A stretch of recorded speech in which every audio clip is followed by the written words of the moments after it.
денес на покана на Унијата на млади сили на ВМРО ДПМН е овде во Ѓорче Петров, имаме средба со студенти.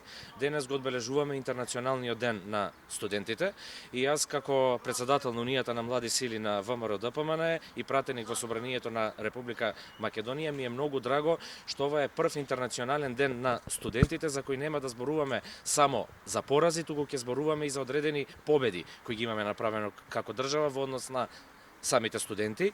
Имено имаме нов буџет на Република Македонија кој е во собраниска процедура и таму нема ставка за млади, особено за студенти која што не е зголемена, и затоа сакам да се заблагодарам и на Министерката за образование и наука Весна Јаневска, која што навистина стана партнер на младите луѓе, особено на студентите им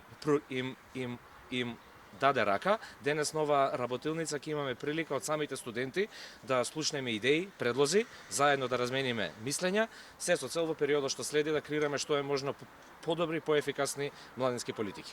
Така, еве, кои споменавте напредни политики во однос на студентите на високото образование, кон каде се придвижуваме, кои се горливите проблеми што конечно не се решат за студентите? Верувам вие сте во постојана комуникација.